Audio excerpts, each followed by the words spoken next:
Hello, I am the Reverend Karen G. Johnston, and I have the great pleasure to serve the Unitarian Society, a Unitarian Universalist congregation. You can find us in East Brunswick.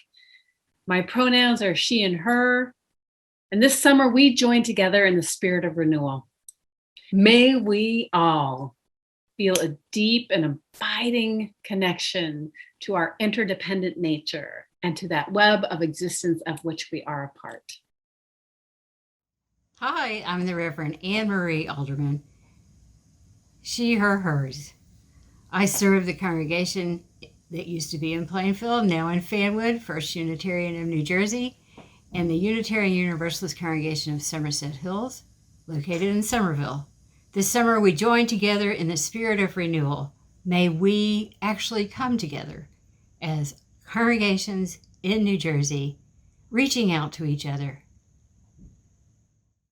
Hi, I'm Reverend Allison Miller, she, her, hers, and I serve the Morristown Unitarian Universalist Fellowship. This summer, we join together in the spirit of renewal. May we grow more creative, compassionate, and resilient in this time of reimagining and reconstructing how we build our communities and our faith.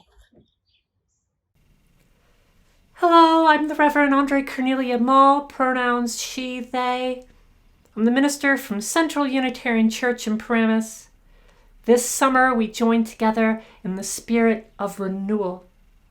May we take this time to reconnect with what is important in our lives. And may this nourish our spirits for the days ahead. Hello, I'm Tuli Patel, she, her, hers. Reverend Robin Tanner, she, her, hers. Reverend Emily Bacchus, she, her, hers. Together, we are the leadership team at Beacon Unitarian Universalist Congregation in Summit, New Jersey. This summer, we join in the spirit of renewal. Together, may we magnify Unitarian Universalism and be a beacon unto the world. I am the Reverend Craig Rubano, he, him, his, minister at the UU Congregation of Monmouth County. I am Michelle Mackenzie Creech, she, her, hers, Credential Director of Family Ministry.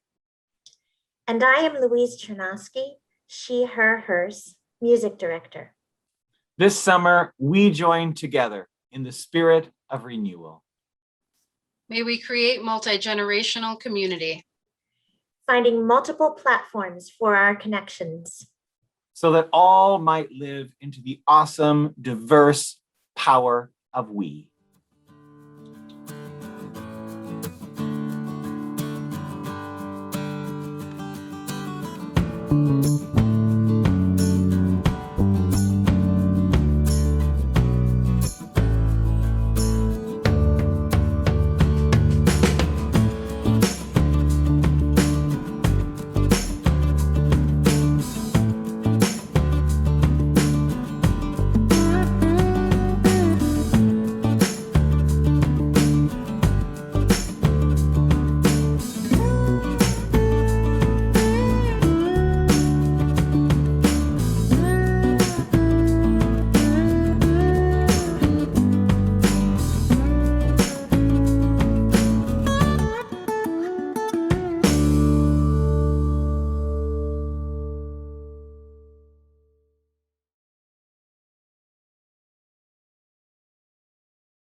Good morning and welcome to the Morristown Unitarian Universalist Fellowship.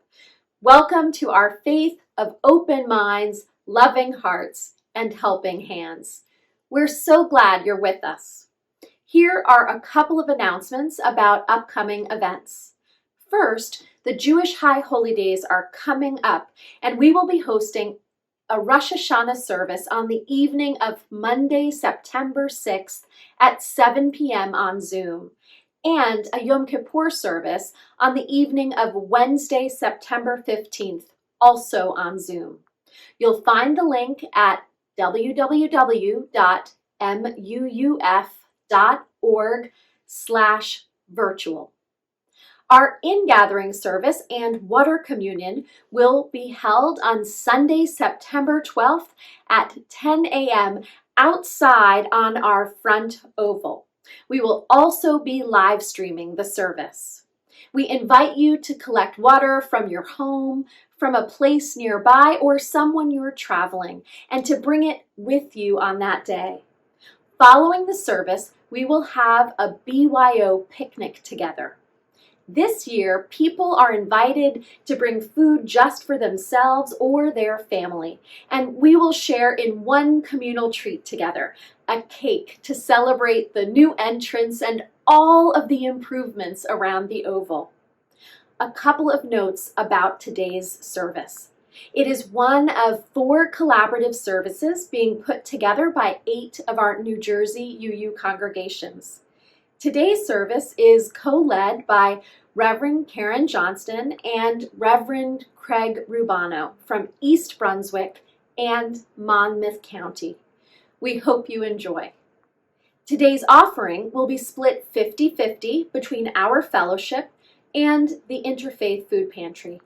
There are 3 ways to give. You can go to our website to the giving link, you can give via text, or you can mail in a check. Thank you for your generosity. Let's open our time with the following affirmation. It is good to be. It is good to be here. It is so good to be here together.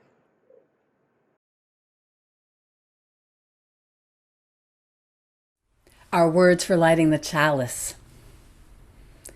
Important is how we gather, not that we gather. If we gather and are unkind or dishonest or self-serving, there seems little reason to gather. But if we pay attention to how we gather, how we care for one another, how we live into our interdependence, how we live out our values, then our gathering has deep meaning. It is in this how that we find the heart of covenant, a promise and a commitment to a common good and a greater purpose, returning again and again and again when we stumble, make mistakes, hurt one another, fall short. It is here we come to know body, spirit, mind, the deep truth of our interdependence.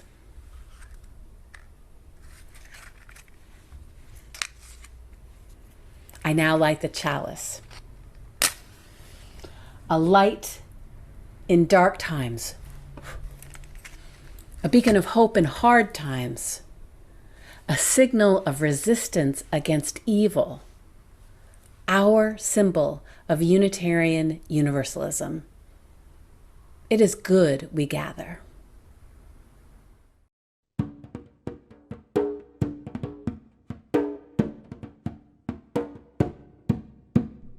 Open the window, children.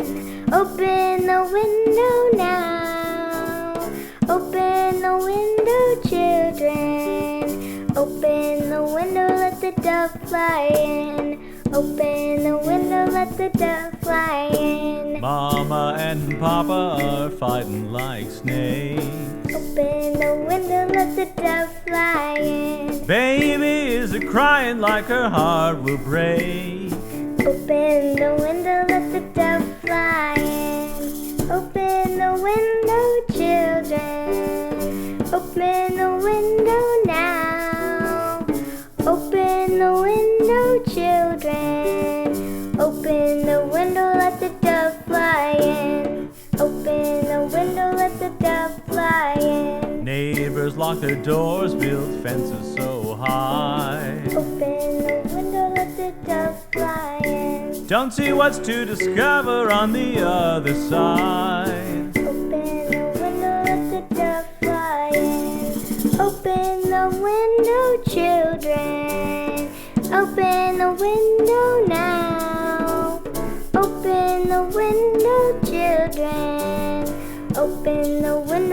the dove fly in. Open the window, let the dove fly in. Borders round countries, borders round the sky. Open the window, let the dove fly in. The only border close you is the border round your mind. Open the window, let the dove fly in. Open the window, children. Open the window now. Open the window, children. Open the window, let the dove fly in. Open the window, let the doves fly in.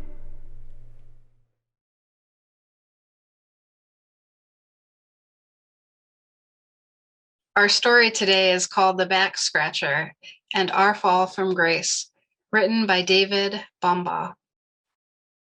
The fall from grace, the great disruption of primordial order, the original sin, had nothing to do with eating apples or talking to snakes. No, the instrument of our fall was a wooden back scratcher.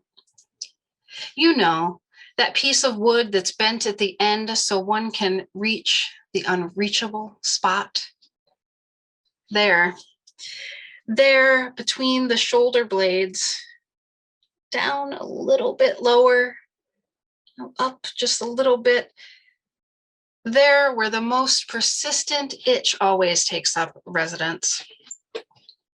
The wooden back scratcher has evolved quite a bit since those days, but before that simple infernal device, we, like all our primate kin, depended on others to do for us what we could not do for ourselves.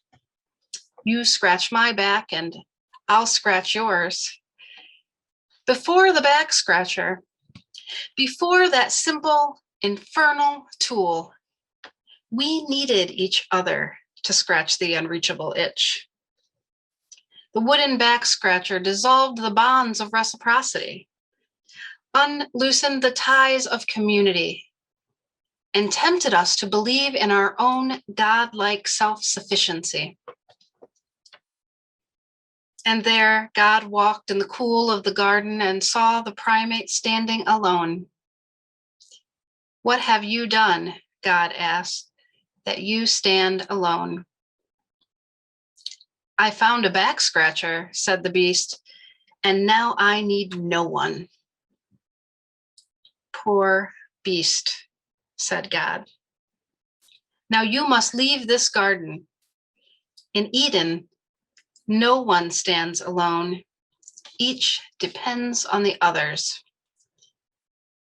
And thus began our wandering, our pacing up and down the earth, scratching our own itches, pretending that self-sufficiency, trying to ignore the persistent sense of loss, the vague yearning for primordial order, a world where you scratched my back and I scratched yours. A wooden back scratcher is poor compensation for the gentle touch of a living hand. And so our story ends. I invite us to gather our joys and sorrows and bring them together into a time of prayer. As candles are lit, may they speak to what you carry on your heart this day.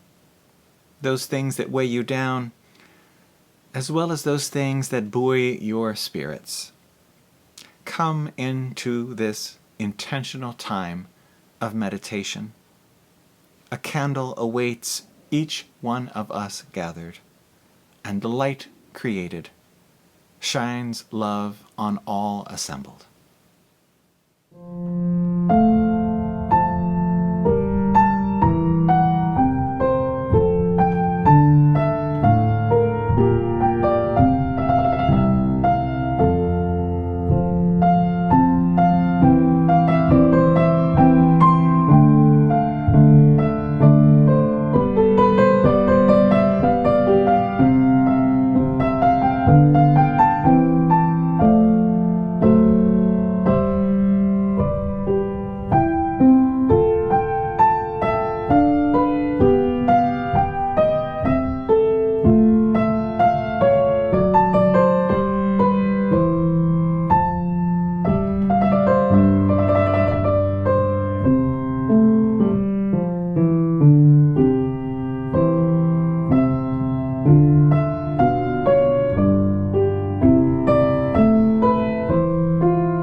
Spirit of life, God of our hearts, we emerge from a time where our connections have been brought into stark relief.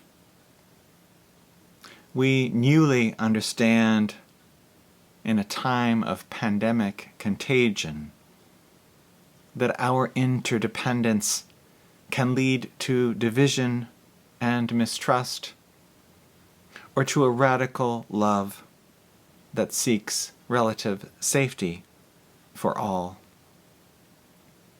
May our beings be filled with that love today. May fear and self-interest be supplanted by trust and equity. We pray today for the safety of all in our country, that our public servants might be filled with courage, that we might attain new grasps on that more perfect union so long dreamed of and so long deferred. Let us open our minds and hearts to the needs of others and to our own true desires, adding our voices to the song of freedom and interconnectivity that is the hum of the universe. The breath of one is the breath of all. The freedom of one is the freedom of all. And the pain of one is the pain of all. Hear now the voices of each of our hearts as we speak into the silent space created by our shared intentions.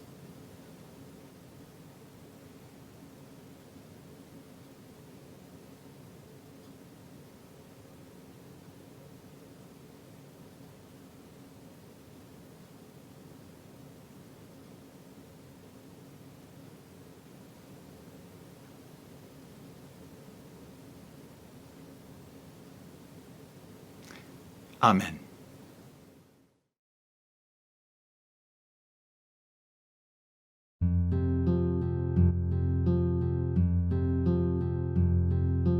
Where do we come from? What are we? Where are we going? Where do we come from? What are we? Where are we going? Where do we come from? What are we? Where are we going? Where do we come from? What are we? Where are we going? Where do we come from? Mystery. What are we? Life. Where are we going? Where do we come from? What are we? Life. Where are we going? Where are we going? What are we? Life. Where are we going? Where do we come? What are we? Life. Where are we going? Where are we going? Where do we come from? Mystery, mystery. Life is a riddle and a mystery. Mystery, mystery. Life is a riddle and a mystery. Mystery. Where do we come from? Life is a riddle and a mystery. Where are we going? Life is a riddle and a mystery. Where do we come from? What are we? Where are we going? Where are we going? What are we? Where are we going? Where do we come from? Mystery. What are we? Life. Where are we going? Where do we come? What are we? Life. Where are we going? Where are we going? What are we? Life. Where are we going? Where do we come? What are we? Life. Where are we going? Where are we going? What are we? Where are we going? Where do we come from? What are we? Where are we going?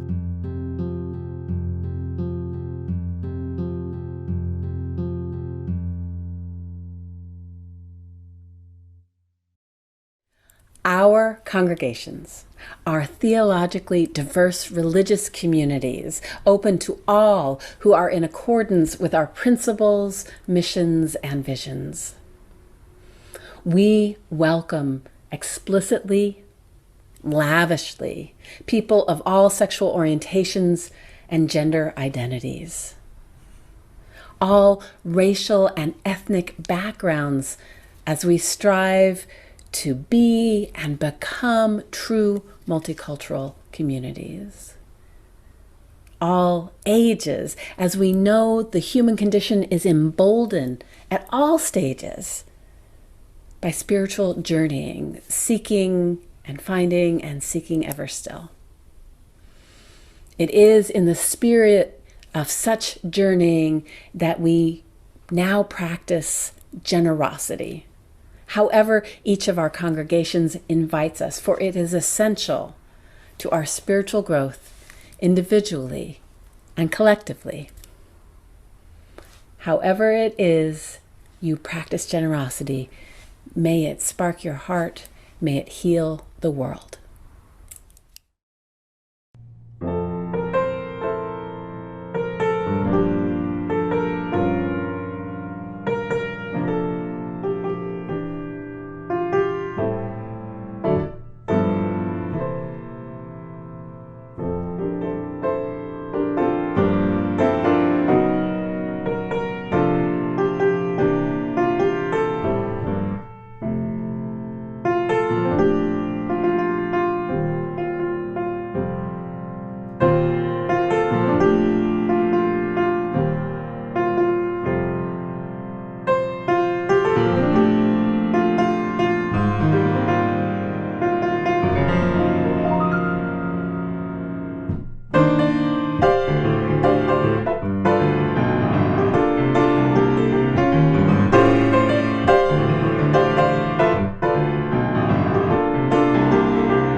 The Reverend Karen and I are reflecting on interdependence today, refracted through our story Wisdom for this morning, as written by David Bumbaugh. The fall from Edenic bliss, a result of the emergence of the wooden back-scratcher, precipitating a shift from communal maintenance to the kinds of individualism that breed oppressions of many stripes. While most of what is in the current 7 principles, our UU Association of Congregations covenant to promote and affirm, were drawn directly from the language in the original purposes written at the 1961 consolidation of Unitarianism and Universalism. The 7th principle, respect for the interdependent web of all existence of which we are a part, was not. Our 7th principle emerged from consensus on the floor of the General Assembly in 1984 that it was a needed addition. It was seen as a corrective framing principle pillar to the opening pillar of the first principle declaring the worth and dignity of each human being. To the first was added the 7th, a pillar of respect for the all. The independence that was so central in the founding language of this country was also found in Unitarianism's congregational polity, a form of governance that makes each congregational body a ruling entity of its own. Yet congregational polity was always envisioned in the context of community, self-rule in association with other congregations. The way forward was never intended to be independent, but rather interdependent. We have seemed to require periodic reminding of this communal web at the heart of our faith movement. Perhaps we should celebrate Interdependence days from time to time. Over the years since the early 1980s, the seventh principle has come to be seen as embracing a ministry of the earth. And stewardship of the planet and beyond certainly does come into play. But the interdependent web envisioned by the seventh principle is more than environmental awareness. And the reduction of this pillar principle to ecosystem, such as in the seven principles song, "We Care for Earth's Lifeboat," does a disservice to the profound truth at its heart. The seventh principle is meant to bridge the gulf between individualistic and communitarian visions, to be a force against the tyrannies of us versus them that pit one against another. Indeed, it is meant to transport us out of ourselves to that greater oneness, to the creative force of the universe, and to draw us into a social understanding that would mandate our working to dismantle all of the isms that individualism spawns. In fact, if we really believed that we individuals were all part of an interdependent web, there would be no need for an eighth principle. For we would be constantly preserving collectives that contain us by working against anything that would draw us inequitably apart. The emergence of an eighth principle, which we at UU Monmouth County adopted in March as a lens for everything we do, compels us beyond principle holding toward actions of oppression dismantling, asking that we again take the twin principled first and seventh pillars to heart.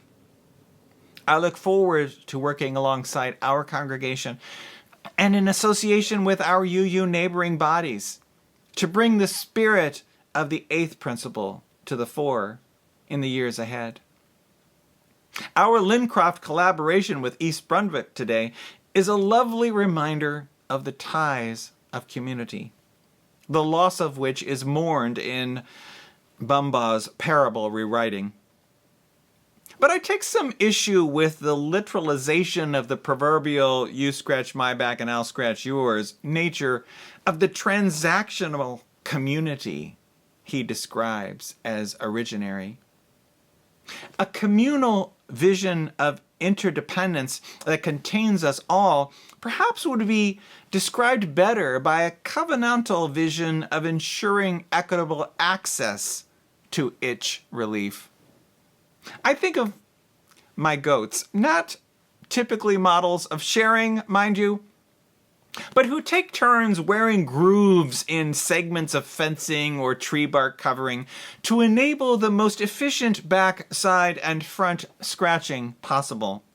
Not so much "you scratch my back, I'll scratch yours," then, as let us covenant to work together to co-create circumstances that allow equitable access for itches to be scratched in community. Covenantal community is not contractual. A covenant leaves room for chance and change. It is an act of co-creation, building on shared intention through relationship, with forgiveness built in. It takes all of us to be the we aspire to be, ever widening our circles of concern and our love and our commitment. living into the interdependence at the heart of the faith movement we carry forward together. Always together, always touching that which is larger than any one of us or the sum of our parts. May it be so.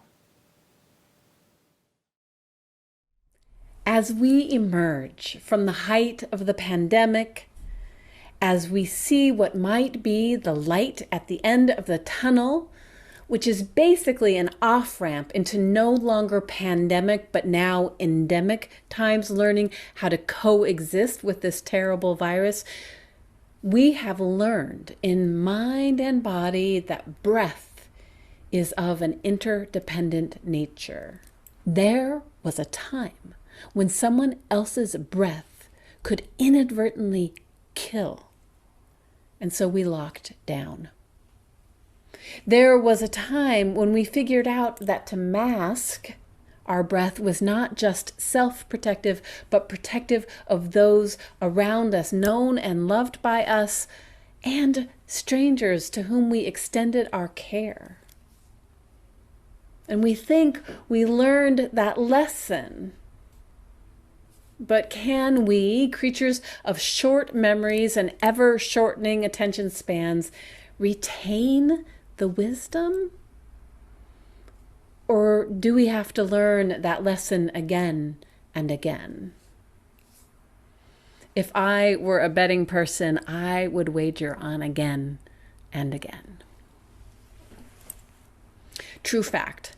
I asked Santa and got in my stocking last Christmas a set of 4 extendable back scratchers. I love them. I have them all around the house. And there are times when I am so pleased to have one nearby. Interdependent, interconnected, interwoven. Reverend Craig talked about how the 7th principle came out of a consensus process on the floor of the 1984 General Assembly, a corrective to our ongoing, sometimes lurid love affair with the first principle.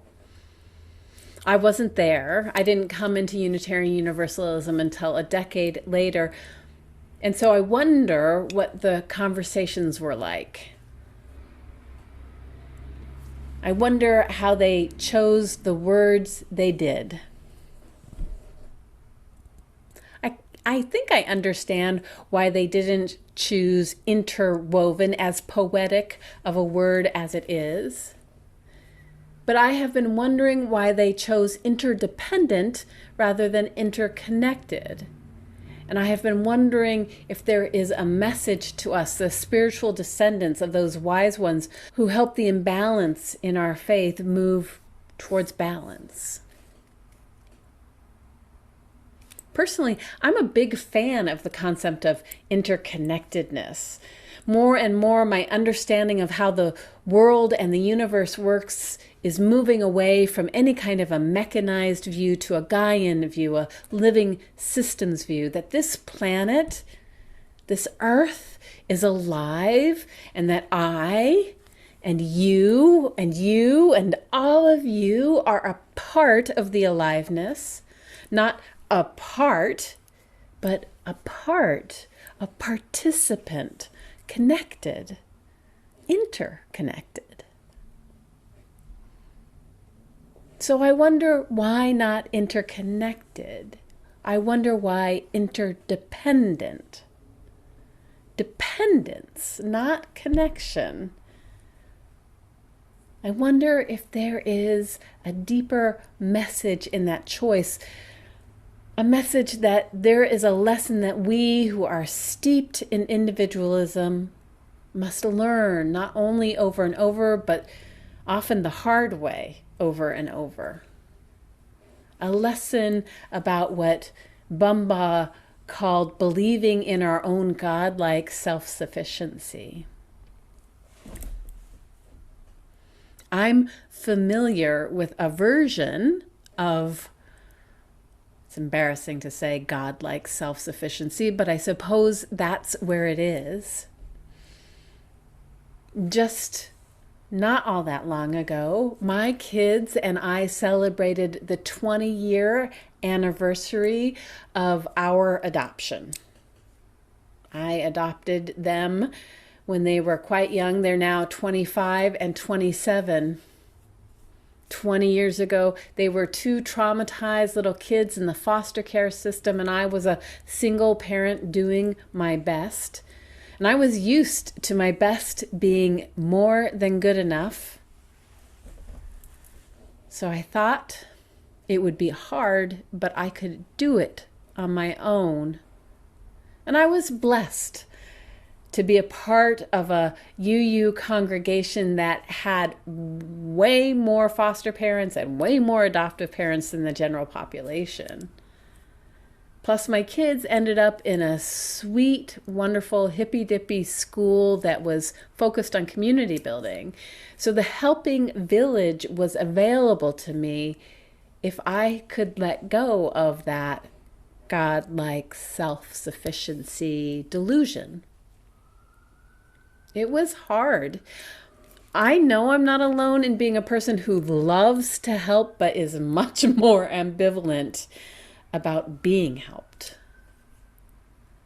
For many of us, we like the idea of interdependence when someone else is the dependent, not when it's us.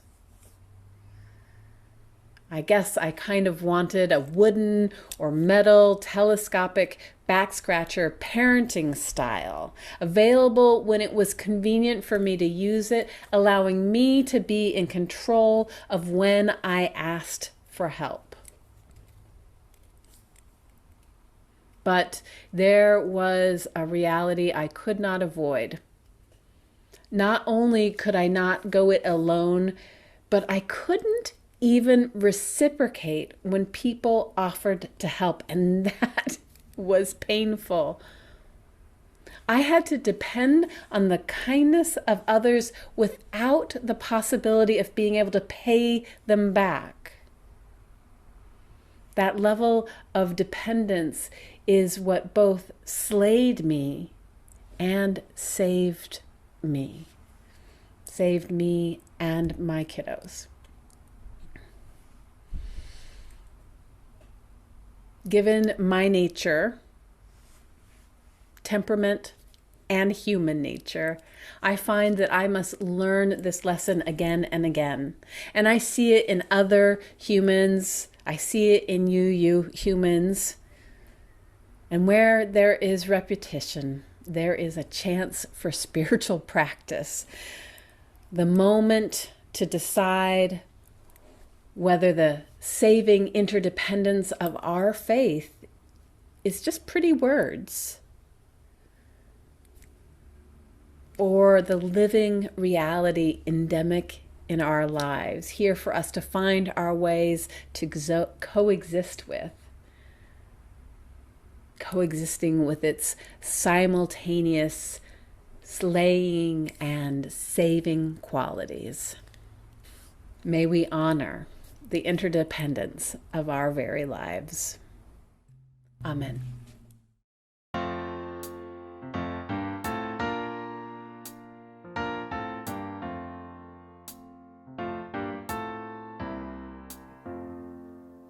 Sometimes in our lives, we all have pain, we all have sorrow, but if we are wise, we know that there's always tomorrow. Lean on me when you're not strong, and I'll be your friend. I'll help you carry on, for it won't be long till I'm gonna need somebody to lean on. Please swallow your pride if I have things you need to borrow, for no one can fill your needs that you won't let show. Lean on me when you're not strong, and I'll be your friend. I'll help you carry on, for it won't be long till I'm gonna need somebody to lean on. If there is a load you have to bear that you can't carry, I'm right up the road. I'll share your load if you just call me. Lean on me when you're not strong, and I'll be your friend. I'll help you carry on, for it won't be long till I'm gonna need somebody to lean on. Just call on me, brother, when you need a hand. We all need somebody to lean on. I just might have a problem that you'd understand. We all need somebody to lean on. For our closing, prayerful words of the Reverend Larry Foy. We dream of a country where the politics of fear, white supremacy, and American nationalism are supplanted by diversity, equity, equality, inclusion, freedom, and justice. We dream of a country where native-born and naturalized citizen, immigrant and migrant, neighbor and stranger, host and foreigner, young and old, straight and gay, and where blacks, browns, Asians, whites, and indigenous people of the land strive to live peacefully together in view of our common humanity and interdependence.